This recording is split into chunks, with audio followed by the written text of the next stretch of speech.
Hello guys, मेरा नाम है सत्यम झा और आज इस वीडियो में हम लोग देखने वाले हैं बीकॉम पार्ट 1 का चैप्टर 3 और 4। हालांकि चैप्टर 3 सिर्फ प्रेजेंटेशन पर बेस्ड है और चैप्टर 4 सिर्फ एनालिसिस पर। हम दोनों चैप्टर साथ में मिला के पढ़ेंगे ताकि हम लोग और अच्छे से समझ में आए। तो चैप्टर 3 एंड 4 का नाम है presentation and analysis of financial statements. अब सबसे पहले हम लोग को देखना होगा कि फाइनेंशियल स्टेटमेंट्स किसको कहते हैं या फाइनेंशियल स्टेटमेंट किसको कहते हैं। एनीथिंग या any statement that shows the detailed recording of all the transaction and events is known as financial statements. यानी ऐसा स्टेटमेंट जिसके अंदर हमारे ट्रांजैक्शन या इवेंट का पूरा डिटेल हो, तो उसको हम लोग फाइनेंशियल स्टेटमेंट्स कहते हैं। तो जैसे कि हम लोग एग्जांपल लेते हैं, जैसे कि हमने एक बिजनेस ओपन किया, ठीक। हमने बिजनेस में कुछ पूंजी लगाया जिसको हम लोग ओनर्स कैपिटल बोलते हैं। उस ओनर्स कैपिटल के बदले में हम लोगों ने एसेट्स खरीदा, कुछ एसेट हम लोगों ने उधार पर खरीदा, ठीक। और जब हम लोगों ने बिजनेस किया तो या तो हम लोग को इनकम हुआ कुछ, या तो हम लोग का कुछ खर्च हुआ। तो यही 5 चीज़ बेसिकली हम लोग के किसी भी बिजनेस में होता है, ठीक। तो इसी ट्रांजैक्शन और इवेंट को रिकॉर्ड करने के लिए हम लोग अपना बैलेंस शीट और प्रॉफिट एंड लॉस स्टेटमेंट या अकाउंट बनाते हैं। प्रॉफिट एंड लॉस स्टेटमेंट और प्रॉफिट और लॉस अकाउंट में अंतर है। प्रॉफिट एंड लॉस स्टेटमेंट जो भी जॉइंट वेंचर कंपनी है या जो भी रजिस्टर्ड कंपनी है वो इस्तेमाल करती है, और जो भी प्रॉफिट एंड लॉस अकाउंट जैसे कि सोल प्रोप्राइटर कंपनीज, तो वो सब प्रॉफिट एंड लॉस अकाउंट का नाम इस्तेमाल करती है। तो आई होप यहाँ तक क्लियर हो गया होगा। तो जो भी एसेट्स, लाइबिलिटी और ओनर्स कैपिटल है उसको हम लोग अपने बैलेंस शीट में रिकॉर्ड करते हैं, और जो भी हमारा इनकम है या हमारा आमदनी या एक्सपेंस या खर्चा है उसको हम लोग P&L स्टेटमेंट में रिकॉर्ड करते हैं। अब हम लोग को पढ़ना है 3 तरह का फाइनेंशियल स्टेटमेंट्स, जिसमें से हम लोग को बेसिकली डिटेल में बैलेंस शीट और प्रॉफिट एंड लॉस अकाउंट के बारे में ही सिर्फ पढ़ना है। कैश फ्लो स्टेटमेंट के बारे में हम लोग ने 12th में पढ़ा था, और इस पर मैं अलग एक वीडियो लेकर भी आऊँगा, ठीक ना।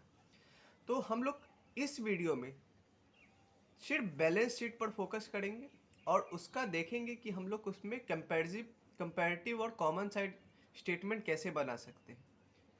तो चलिए वीडियो शुरू करते हैं। अब मैंने ये एनालिसिस के अंदर 2 हेड डाला है, कंपैरेटिव और कॉमन साइज। कंपैरेटिव, जब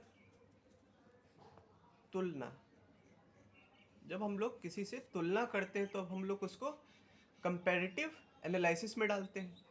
कॉमन साइज, एक समान,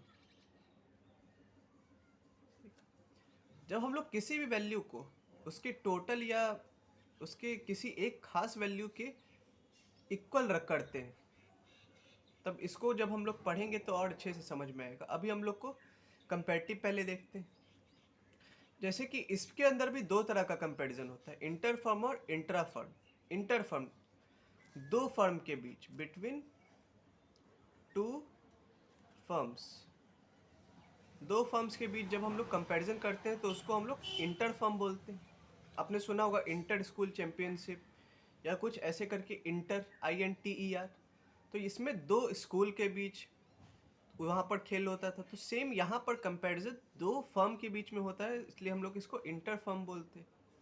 intra firm, only in one firm but of different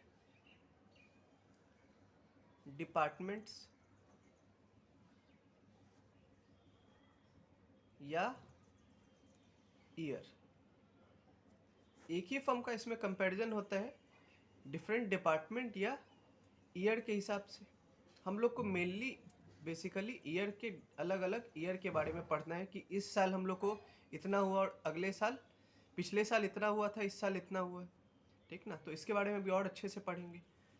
common side statement में तो आज हम लोग बैलेंस शीट कर रहे हैं, तो अब देखते हैं कि करके।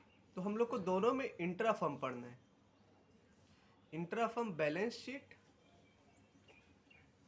Intra firm profit and loss statement. Same cheese common size में भी बैलेंस शीट और प्रॉफिट एंड लॉस। ठीक, इसमें से आज हम लोग ये कॉमन साइज का बैलेंस शीट पढ़ेंगे और इंट्रा फर्म का बैलेंस शीट आज हम लोग इस वीडियो में करने वाले।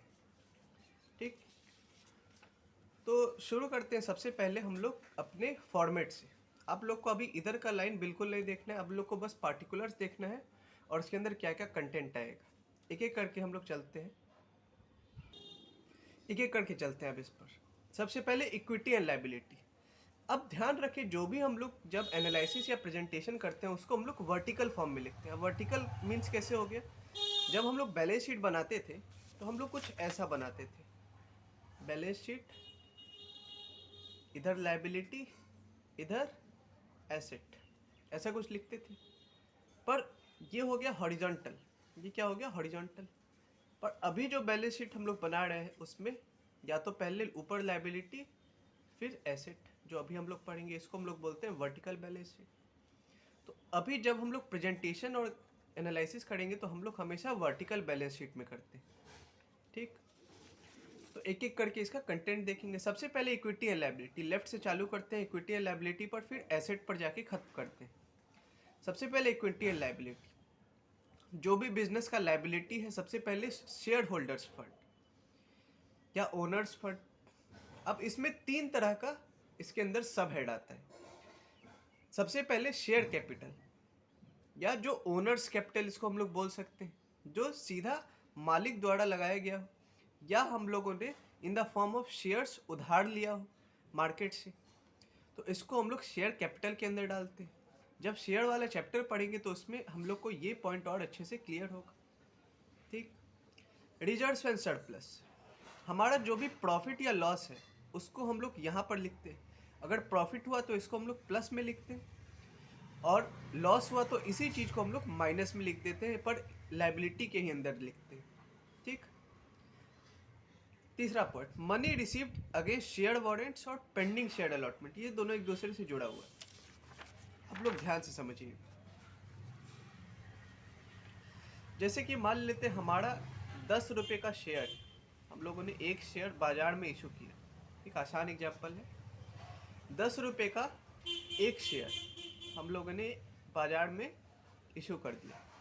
ठीक, जिसमें से 4 रुपया हम लोग एप्लीकेशन पे ले रहे हैं, 4 रुपया अलॉटमेंट पे, ठीक, और 2 रुपया फाइनल कॉल पे।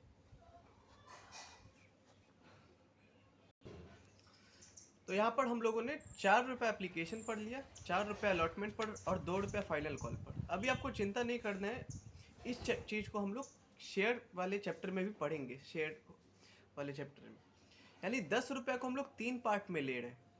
पहले 4 रुपये एप्लीकेशन में, 4 रुपये अलॉटमेंट में और 2 रुपया फाइनल कॉल में। ठीक, अब 4 रुपये का एप्लीकेशन हम लोगों को मिल गया। ठीक, यानी 4 रुपया हम लोगों को मिल चुका है। उसके बाद हम लोगों ने अपने शेयर होल्डर्स को कहा कि 3 महीने बाद आप अलॉटमेंट का पैसा आप हम लोगों को दे देंगे। ठीक, 3 महीने बाद हम लोगों को 4 रुपया यहाँ से मिल गया। पर इस 3 महीने तक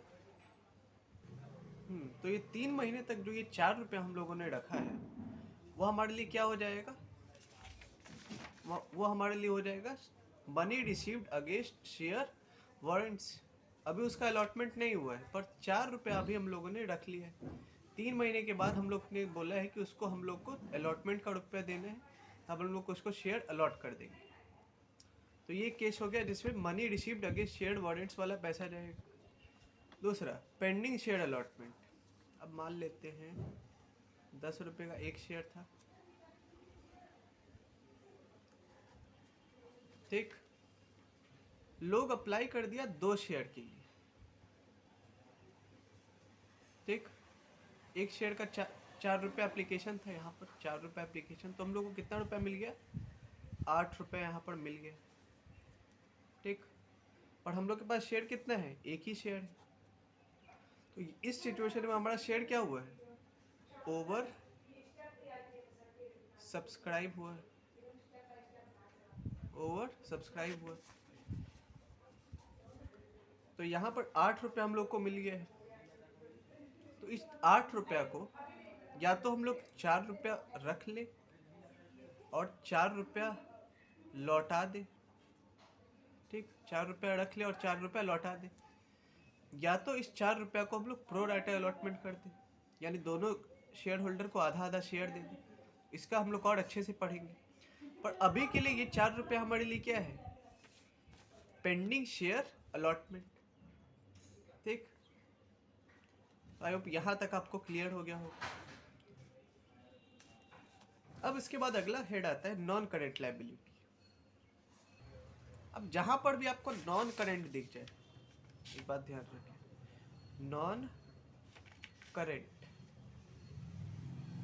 ठीक, इसका मीनिंग हम लोग क्या मान लेंगे, लॉन्ग टर्म। ठीक, लॉन्ग टर्म का मीनिंग क्या, जिसका बेनिफिट हम लोग 1 साल से ज़्यादा का उठा पाए, या लायबिलिटी में जिसको हम लोग को 1 साल बाद पे करना। ठीक, तो इसको हम लोग लॉन्ग नॉन करेंट या long term asset, long term liability बोलेंगे। ठीक, यहाँ पर नॉन करेंट लायबिलिटी। अब इसके अंदर 4 सब हेड है, एक एक करके देखते हैं इसको। तो यहाँ पर सबसे पहले हम लोग देखेंगे लॉन्ग टर्म बोरोइंग। अब जैसा कि आपको नाम से ही लग रहा होगा यहाँ पर कि जो भी बोरोइंग या जो भी उधार जिसको हम लोग को 1 साल के बाद पे करना है, तो उसको हम लोग लॉन्ग टर्म बोरोइंग्स बोलते हैं। ठीक, तो ये पहला पॉइंट आपका क्लियर। इसी से जुड़ा हुआ एक और है शॉर्ट टर्म बोरोइंग। इसी को जब हम लोग 1 साल या उससे कम के लिए जब उधार लेते हैं, तब उसको हम लोग शॉर्ट टर्म बोरोइंग बोलते हैं। तो ये दोनों पॉइंट भी यहाँ से क्लियर हो गए। डेफर्ड टैक्स लायबिलिटी, अलग अलग टैक्स लायबिलिटी। कंपनीज को हर 5 साल पे या हर 3 साल पे कुछ टैक्स जमा करवाना होता है, हर 3 साल पे या 5 साल पे।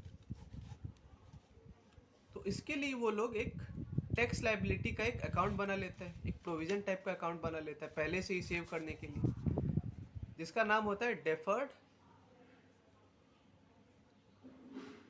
Tax liability.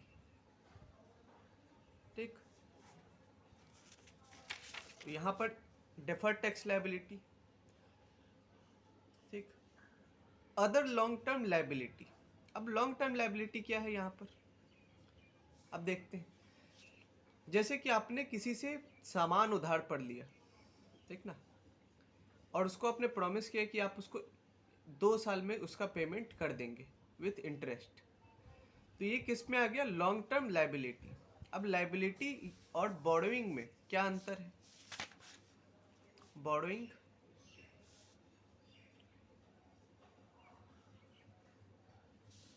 ठीक, बोरोइंग में कभी भी हम लोग सामान, कभी भी हम लोग उधार लेते हैं। ठीक, यहाँ पर किसी भी गुड्स का एक्सचेंज नहीं होता, गुड्स का एक्सचेंज नहीं होता है। पर जब भी हम लोग अदर लॉन्ग टर्म लायबिलिटी लेते हैं, जिसके अंदर हम लोग अलग अलग लायबिलिटी जैसे कि उधार लेते हैं, तो उसको हम लोग सामान का भी वहाँ पर एक्सचेंज होता है। ठीक, तो उसको हम लोग यहाँ पे रिकॉर्ड करेंगे, लॉन्ग टर्म प्रोविजन। अब इसको ध्यान से देखिए, प्रोविजन खुद में एक कॉन्सेप्ट है जो कि प्रूडेंस कॉन्सेप्ट से आता है। एक मिनट, मैं आपको बताता हूँ। जैसे कि आपको साल आपने मिस्टर ए से 50,000 रुपया उधार लिया, ठीक, फॉर 10 ईयर्स, 10 साल के लिए। ठीक, सॉरी, इसको हम लोग 50 लाख कर देते हैं। ठीक, 50 लाख रुपया उधार लिया 10 साल के लिए। ठीक, आपने अपने बिजनेस में लगाया, आपका बिजनेस ग्रो हुआ, ठीक, प्रॉफिट हुआ आपको। तो आप लोगों ने सोचा कि अगर हम लोग डायरेक्टली 9 साल के बाद देखेंगे तो ये 50 लाख हम लोग को चुकाना थोड़ा भारी पड़ेगा। इस एग्जाम्पल को आप वैसे भी समझ सकते हैं, बाय चांस कि आपको अगर मोबाइल खरीदना है या कोई भी चीज़ खरीदना है तो आप लोग उसके लिए सबसे पहले सेविंग अकाउंट बनाते हैं, आप लोग पैसा उसके लिए जमा करते हैं। तो सेम चीज़, आपने उधार लिया है, उस उधार को आपको पे करना है, ठीक। तो उसके लिए आप लोग पहले से ही एक अकाउंट बनाएंगे जिसको हम लोग बोलेंगे प्रोविज़न। Provision provision account. ये प्रोविज़न अगर 1 साल से ज़्यादा का हुआ तो इसको हम लोग लॉन्ग टर्म प्रोविज़न बोलेंगे, जो कि यहाँ का सब हेड है। और अगर 1 साल से कम का हुआ तो करेंट प्रोविज़न या शॉर्ट टर्म प्रोविज़न बोलेंगे, ठीक। एक और एग्जांपल देखते हैं। मान लेते हैं आपने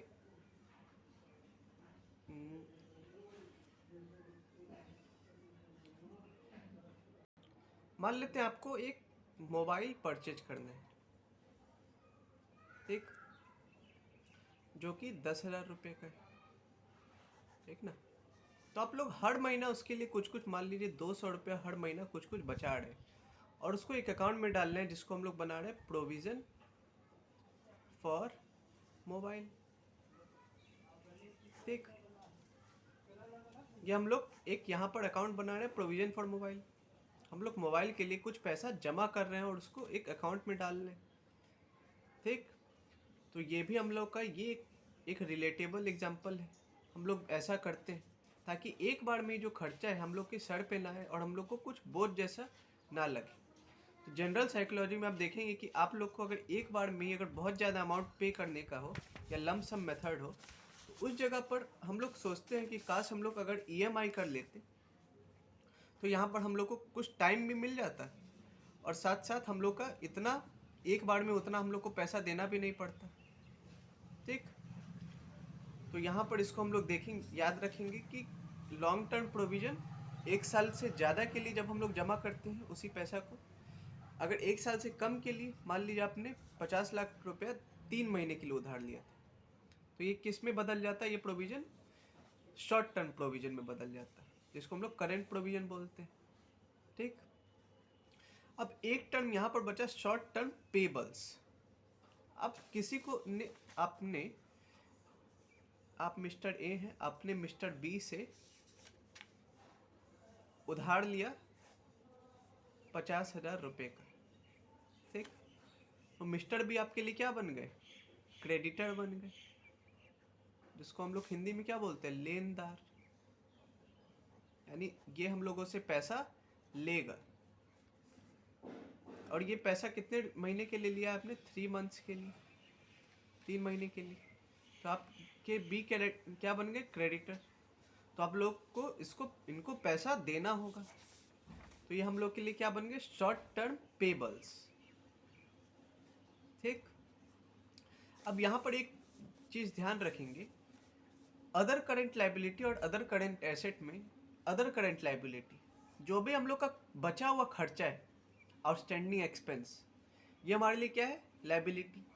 प्रीपेड इनकम, हम लोगों ने पहले ही इनकम रिसीव कर लिया तो ये हम लोग के लिए अदर करेंट लाइबिलिटी है, ठीक।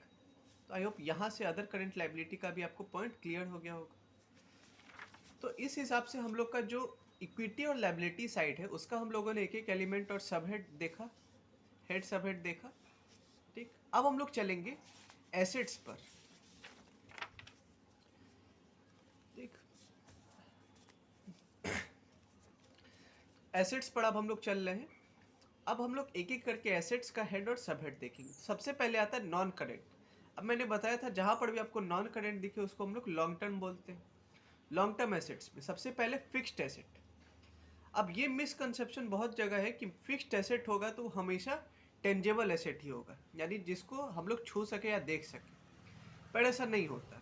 फिक्स्ड एसेट में टेंजेबल एसेट भी आता है, यानी जिसको हम लोग देख सकें या छू सकें, और इनटेंजिबल एसेट भी आता है जिसको हम लोग देख ना सके और छू ना सके, जिसका हम लोग को फायदा मिले। एक एक करके हम लोग देखते हैं इसमें। टेंजिबल एसेट, ठीक, टेंजिबल और इनटेंजिबल, ठीक। इसके अंदर दो पॉइंट देखेंगे कि कैन बी सीन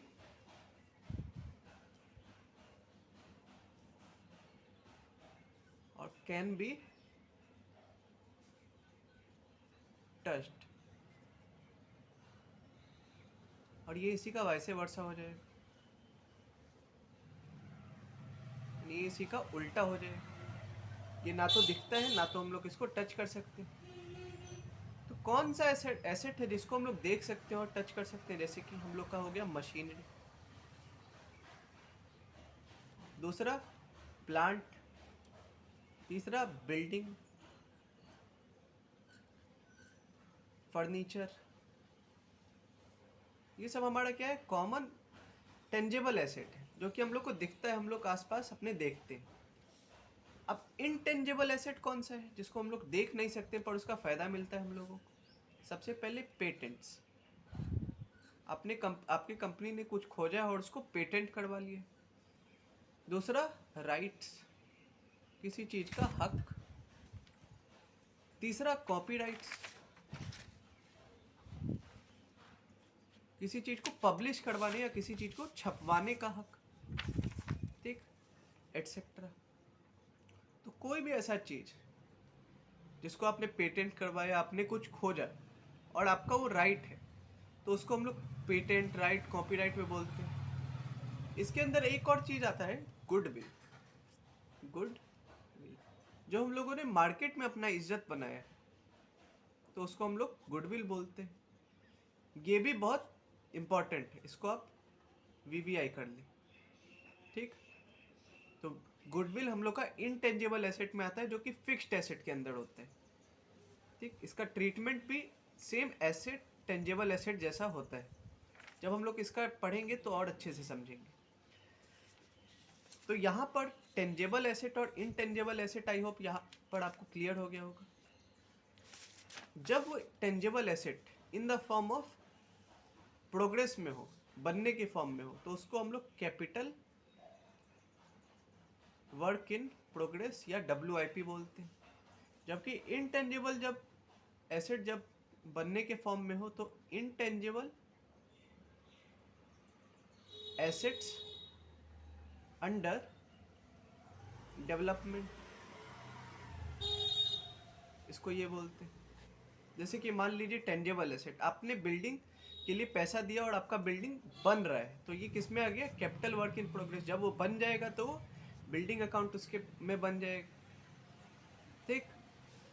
उसके बाद पेटेंट, आपने किसी चीज़ को खोजा है और आपने उसको पेटेंट करवाया है, या फिर आपने कोई बुक लिखा है या कोई आइडिया पब्लिश किया और उसको कॉपीराइट उस पर लगा दिया है कि कोई और उसको नहीं छाप सकता, पर वो अभी उस प्रोसेस में है, अभी उसको रजिस्ट्रेशन करवाना है। तो ये किस में आ जाता है? Intangible assets under development. इसका काम जब पूरा हो जाएगा तो ये पेटेंट या कॉपीराइट अकाउंट्स में चला जाएगा। तो आई होप यहाँ तक आपको क्लियर हो गया होगा फिक्स्ड एसेट का चारों point: tangible, intangible, capital work in progress और इनटेंजिबल एसेट्स अंडर डेवलपमेंट। तो ये सब फॉर्म आता है नॉन करेंट एसेट के अंदर। दूसरा नॉन करेंट एसेट क्या है? Non current investment. कोई भी इन्वेस्टमेंट जिसको हम लोगों ने मोर देन 1 ईयर के लिए किया हो। आपने किसी बिजनेस पर पैसा लगाया, ठीक, आपने किसी दूसरे बिजनेस पर पैसा लगाया, या आपने उस पैसा का स्टॉक खरीद लिया, ठीक, या शेयर खरीद लिया, तो आप लोगों ने 1 साल के लिए, मोर देन ईयर के लिए खरीदा है, तो ये लॉन्ग टर्म इन्वेस्टमेंट में चला जाता है। और लॉन्ग टर्म इन्वेस्टमेंट को हम लोग क्या बोलते हैं? नॉन करेंट इन्वेस्टमेंट, ठीक। Long terms loan and advances, long terms loan and advances. अब मान लीजिए आप मिस्टर ए हैं, आपने मिस्टर बी को 10,000 रुपया दिया है फॉर 2 ईयर्स।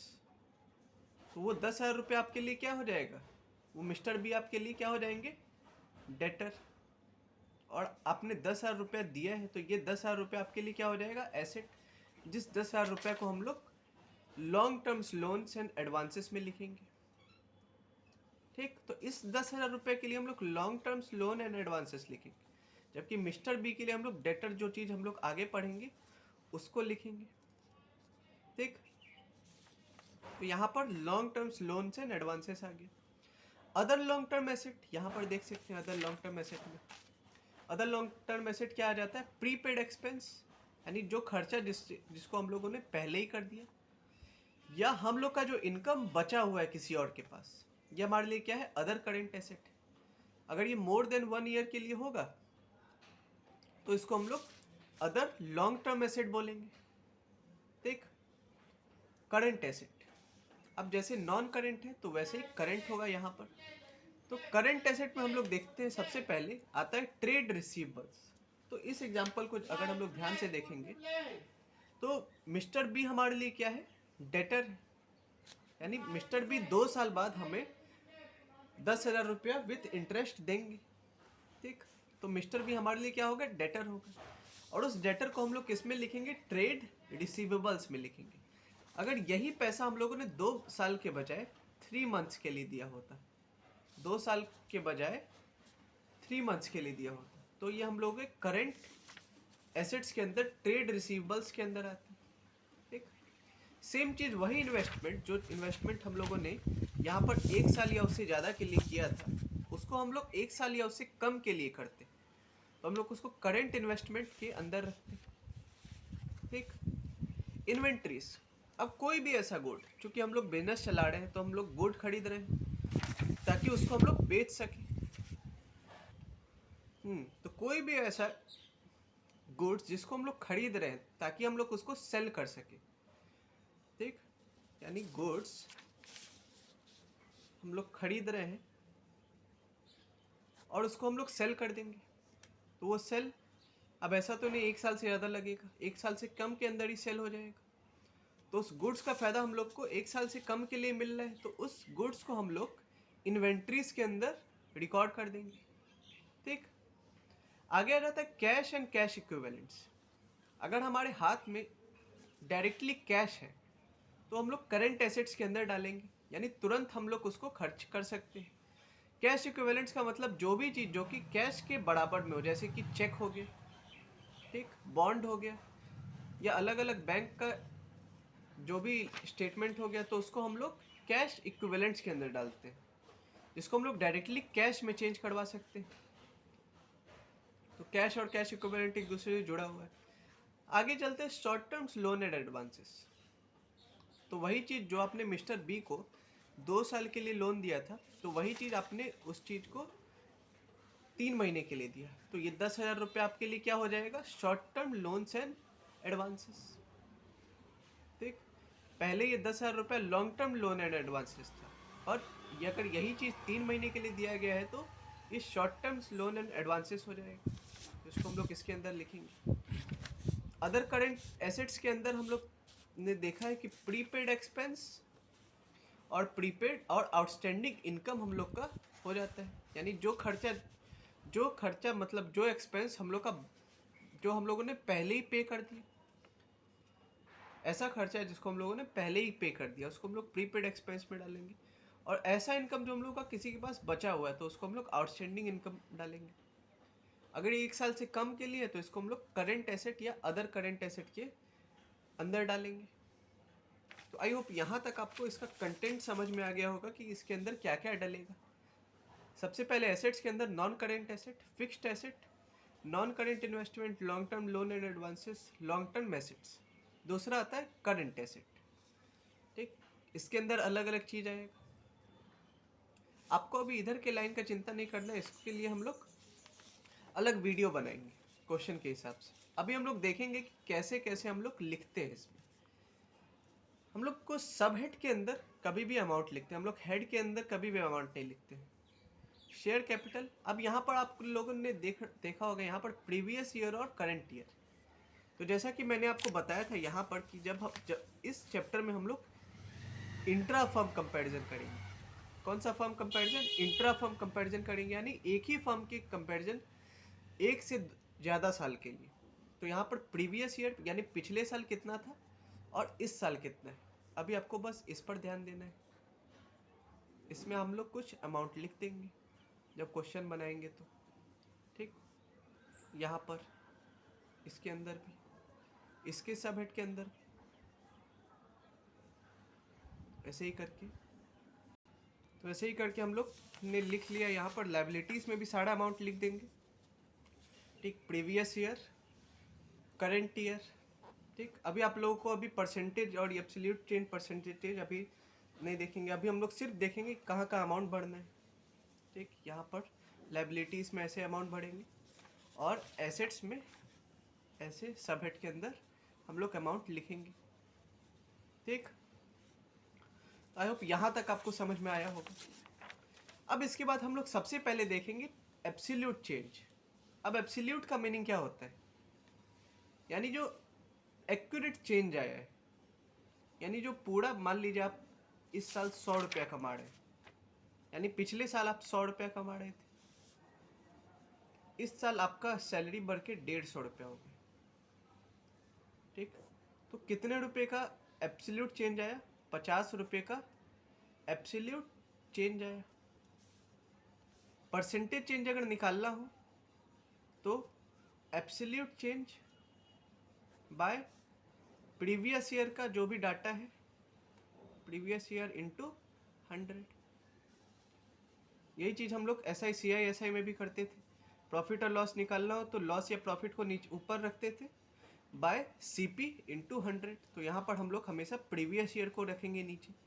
तो 50 रुपये का यहाँ पर आपको इंक्रीमेंट हुआ है, किस पर? 100 रुपये पर इंटू 100, यानी यहाँ पर हम लोग को 50% का इंक्रीमेंट हम लोग के सैलरी में हुआ है, यहाँ पर हम लोग बोल सकते हैं।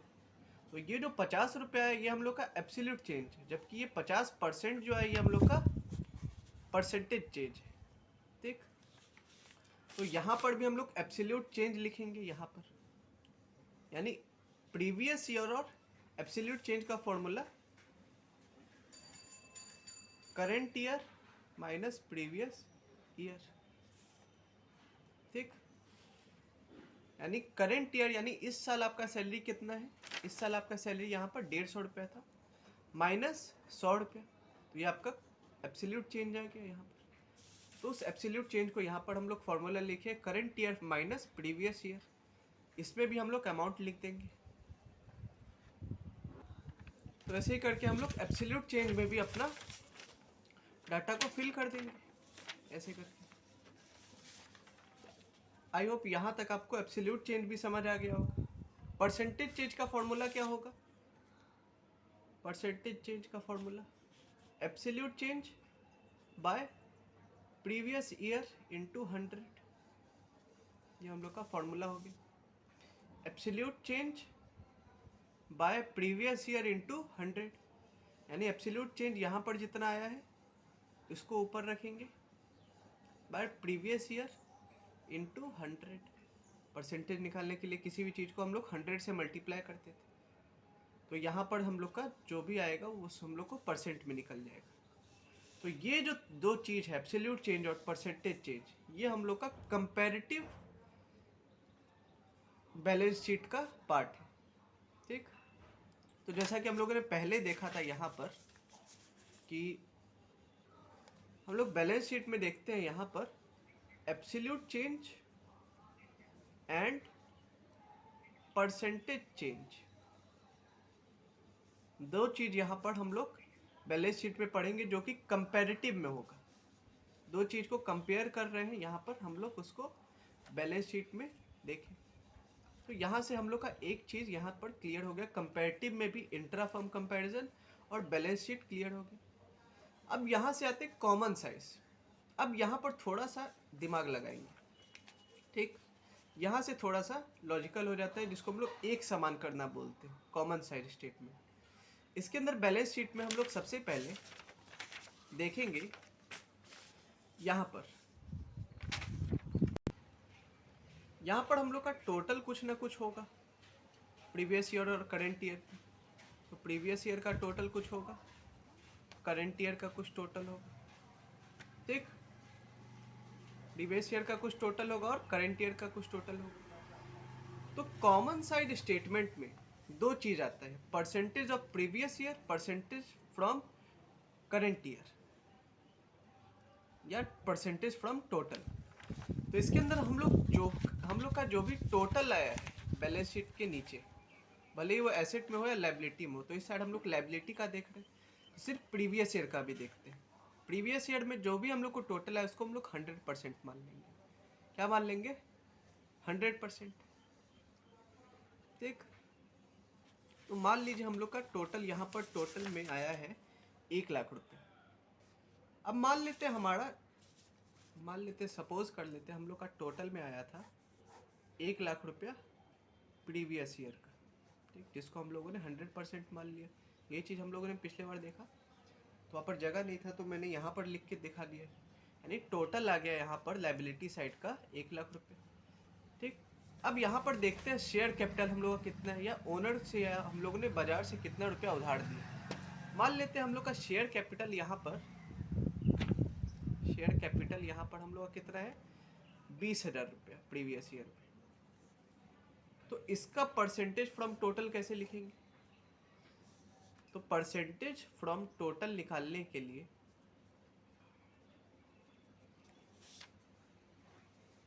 जो भी डाटा दिया हो बाय टोटल इंटू 100 कर देंगे, 100 कर देंगे। मान लीजिए आपका शेयर कैपिटल कितना है, 20,000 रुपया। आपका टोटल कितना है लायबिलिटी साइड का, 1,00,000 रुपये। ठीक, इसको आप अगर 100 से मल्टीप्लाई करेंगे तो ये हम लोग का कट के आ जाएगा, कितना परसेंट आ जाएगा, परसेंट फ्रॉम टोटल में से 20% फ्रॉम टोटल, यानी शेयर कैपिटल के प्रीवियस ईयर में कितना आ जाएगा, 20%। अगर टोटल में यहाँ पर 100% है 1,00,000 रुपया, 100% है 1,00,000 रुपया। ठीक, तो ये 1,00,000 के हिसाब से कितना है, 20,000 रुपया, 20%। सेम चीज मान लीजिए हम लोग का हो गया, प्रॉफिट आ गया 10,000 रुपये, तो ये हम लोग के प्रॉफिट, तो ये हम लोग के टोटल के हिसाब से कितना आ जाएगा, परसेंटेज फ्रॉम टोटल कितना आ जाएगा, 10,000 रुपया बाय टोटल वैल्यू इंटू 100 कितना आ गया, यहाँ पर 10% है। मान लीजिए हम लोग का प्रॉफिट अगर 10,000 रुपये है तो टोटल के हिसाब से यहाँ पर 10%। ठीक, तो यहाँ पर हम लोग कभी भी जब बैलेंस शीट में कॉमन साइज देखेंगे तो यहाँ पर हमेशा हम लोग टोटल को 100% मानेंगे, और उसी के मुताबिक हम लोग यहाँ पर शेयर कैपिटल कितना हो गया था, 20%, यहाँ पर उसी हिसाब से 10%। ठीक, अगर यहाँ पर 30,000 होता तो यहाँ पर 30% हो जाता। ठीक, तो यहाँ पर ऐसे ही करके हम लोग इससे, यानी इस टोटल से हम लोग कॉमन निकाल रहे हैं और सबको एक समान कर रहे हैं in the form of percentage. Here, यहाँ पर मैं लिख देता हूँ, here we are doing a common size by changing all the data या value in percentage form, in which all the data of balance sheet will be determined by its total।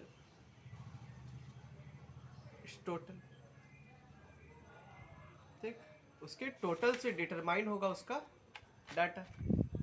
यहाँ पर देख सकते हैं, यहाँ पर 1,00,000 रुपया, इसी एग्जांपल में अगर यहाँ 1,00,000 रुपया रख देते और शेयर होल्डर फंड 20,000 रुपया होता तो 1,00,000 का 20% है 20,000, तो इन द फॉर्म ऑफ परसेंटेज 20% आ गया।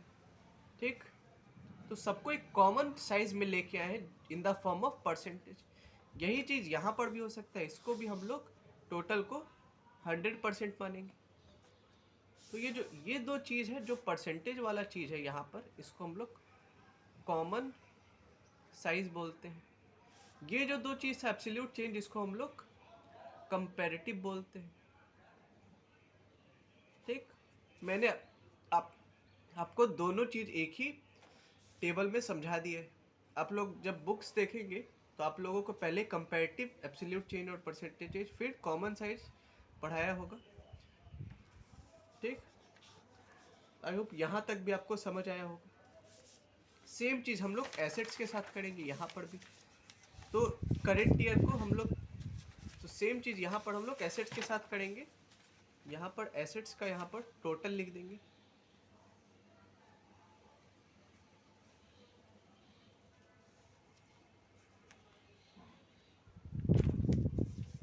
और ये बात ध्यान रखेंगे कि प्रीवियस ईयर का प्रीवियस ईयर से ही टोटल करेंगे।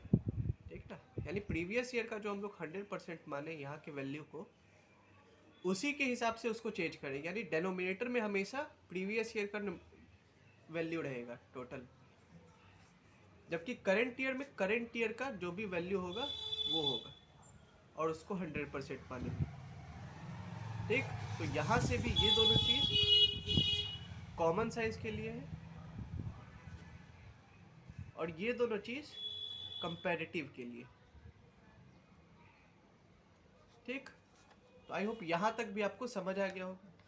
अगले वीडियो में हम लोग देखेंगे कि प्रॉफिट एंड लॉस स्टेटमेंट में हम लोग कॉमन साइड और कंपैरेटिव कैसे करते हैं। इस वीडियो में हम लोगों ने देखा कि फाइनेंशियल स्टेटमेंट्स किसको कहते हैं, कॉमन साइज और कंपैरेटिव, कंपैरेटिव और कॉमन साइज किसको कहते हैं। उसके अंदर देखा कि इंटर फर्म और इंट्रा फर्म किसको कहते हैं। इंटर फर्म यानी दो और या उससे ज़्यादा फर्म में जब कंपैरिजन करते हैं। इंट्रा यानी एक ही फर्म के बीच में कंपैरिजन करते हैं। और यहाँ पर मेनली हम लोग 2 साल के डिफरेंस को देखते हैं, हम लोग जो भी पढ़ेंगे। इसके अंदर हम लोगों ने देखा कि बैलेंस शीट के अंदर हम लोग एब्सोल्यूट चेंज और परसेंटेज चेंज निकालते हैं, जबकि कॉमन साइज के अंदर हम लोग सबको एक समान कर देते हैं, जिसके अंदर बैलेंस शीट के हम लोग टोटल को 100% मानते हैं। इसको भी ध्यान रखेंगे कि टोटल हमेशा 100% होता है, और उसकी रिस्पेक्ट से सारा वैल्यू अपना कॉमन साइज किया जाता है। ठीक, अगले वीडियो हम लोग देखेंगे प्रॉफिट एंड लॉस अकाउंट में कंपैरिजन कैसे होता है और कॉमन साइज कैसे होता है। तो आई होप आपको ये वीडियो अच्छा लगा होगा। अगर अच्छा लगा हो तो आप लोग इस चैनल को सब्सक्राइब कर दें, वीडियो को लाइक कर दे और शेयर कर दे अपने दोस्तों में, उनको भी कुछ हेल्प हो जाएगा और मेरे चैनल का भी कुछ ग्रोथ हो जाएगा। तो मिलते हैं अगले वीडियो में। Thank you.